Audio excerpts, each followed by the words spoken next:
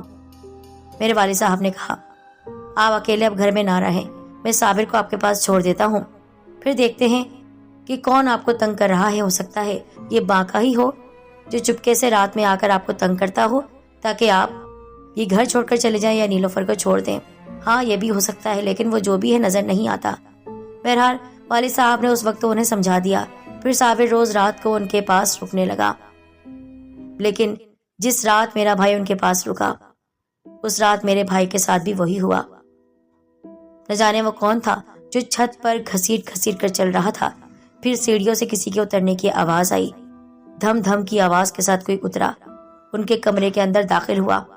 صابر خود دیکھ رہا تھا، وہ بہت لمبے قد کا کوئی آدمی تھا، اس کے دونوں بازو بہت لمبے لمبے تھے۔ اس نے کہا، تو نے میری بیوی کے بارے میں بہت ساری باتیں مشہور کی، تو نے اپنی بہن کا دل خراب کیا۔ وہ تو اس سے کہہ رہی تھی کہ جا سودا لے کر آ، لیکن تو نے منع کر دیا۔ صابر نے کہا، کون ہو تم؟ میں اس کا شوہر ہوں۔ یہ تم کیا کہہ رہے ہو؟ اس کے شوہر تو ماسٹر صاحب ہے، تم نہیں۔ یہ انسان ہے، میں جن ہوں، وہ میری بیوی ہے، وہ میری بیوی ہے، میرے بچے کی ماں ہے وہ، لیکن یہ آدمی اس نے اس سے شادی کر لی۔ نہ جانے میری بیوی کو کہاں اس نے دیکھ لیا تھا، تب سے اس کے پیچھے پڑ گیا تھا، پھر اس سے شادی کر لی، اور اس نے بھی مجھے اس وقت دھوکہ دیا، اور اس آدمی سے شادی کر کے وہ مجھ سے جان چھڑانا چاہتی تھی۔ پھر میں نے اسے منا لیا، اور جب میں کل رات اس کے ساتھ تھا گھر پر، یہ آ گیا، اس کی وجہ سے مجھے جانا پڑا۔ اس کے بعد اس نے میری بیوی کو بہت مارا اور اس کے میکے بھیج دیا۔ یہ سب باتیں وہ ایسے کر رہا تھا جیسے کوئی انسان ہو۔ اس کے بعد صابر کے پاس آیا، وہ میرے بھائی کی گردن کو مسلسل دبا رہا تھا۔ اسی وقت صابر کو نہ جانے کیا ہوا، اس نے آیت الکرسی پڑھنا شروع کی۔ آیت الکرسی پڑھی تو وہ جن اس سے کوسوں میل دور ہٹا۔ ابھی تو جا رہا ہوں، لیکن تیری خیر نہیں، خبردار اگر یہ بات کسی کو بتائی تو تیرا پورا خاندان ملیا میٹ ہو جائے گا، اور تیری بہن، سمجھ رہا ہے نا، تیری بہن میرے قبضے میں آ جائے گی۔ خیریت چاہتا ہے تو میری بیوی نیلوفر کو واپس لے کر آ، اس بوڑھے سے کہے کہ یہ میری بیوی کو واپس لے کر آئے اور اس کو بدنام نہ کرے۔ اس کے بعد صابر نے بڑی مشکل سے سانس لینا شروع کی۔ اس نے گھونٹ گھونٹ پانی پیا، بڑی مشکل سے پانی اترا اس کے حلق کے نیچے۔ پھر اس نے ماسٹر صاحب کو جگایا اور ساری صورتحال سے آگاہ کیا، آپ صحیح کہہ رہے ہیں، یہ ایک جن ہے جو کہ نیلوفر کا شوہر ہے۔ نیلوفر انسان نہیں ہے، یہ مجھے نہیں پتا، لیکن وہ کہہ رہا ہے اگر تم نیلوفر کو یہاں لے کر نہیں آئے تو پھر میں تمہارے پورے خاندان کو تباہ کر دوں گا۔ ماسٹر صاحب، میں آپ سے التجا کرتا ہوں، آپ نیلوفر کو لے آئیے اور اس کے بارے میں کوئی بھی الٹی سیدھی باتیں نہ کریں۔ ماسٹر صاحب تو پہلے ہی ڈرے ہوئے تھے۔ دوسرے دن جا کر وہ نیلوفر کو لے آئے۔ نیلوفر مکرو مسکراہٹ کے ساتھ صابر اور ماسٹر صاحب کو دیکھ رہی تھی۔ پتہ چلا میرے ساتھ دشمنی کرنے کا نتیجہ؟ تم دونوں میرے پیچھے لگے ہوئے تھے، دیکھا میرے شوہر نے کیا کیا تمہارے ساتھ؟ تو تم جن ہو؟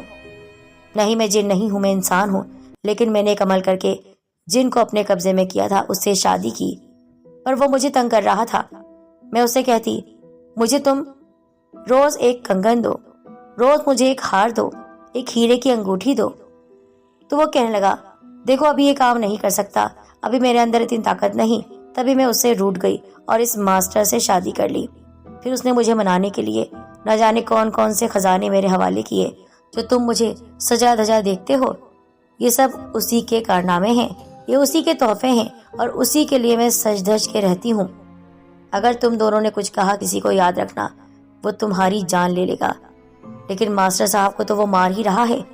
ہاں، اس کو تو مرنا ہی پڑے گا، یہ مرے گا تبھی تو اس گھر پر میرے شوہر کا قبضہ ہوگا۔ تو وہ جن ہے، اس کو کیا ضرورت ہے کسی انسان کو ہٹانے کی؟ جنات کو کسی انسان کے ہونے یا نہ ہونے سے کوئی فرق تو نہیں پڑتا، صابر نے کہا۔ ہاں، فرق نہیں پڑتا، صحیح کہہ رہے ہو، ٹھیک ہے میں اپنے شوہر کو بلا لیتی ہوں۔ پھر اس نے کہا آ جاؤ ابرار، آ جاؤ یہاں پر، آج سے تم میرے ساتھ رہو گے ان دونوں کے سامنے۔ میں تمہارے ساتھ ہر وہ کام کروں گی جس کو میرا یہ شوہر دیکھے گا جس نے مجھے سب کے سامنے مارا پیٹا۔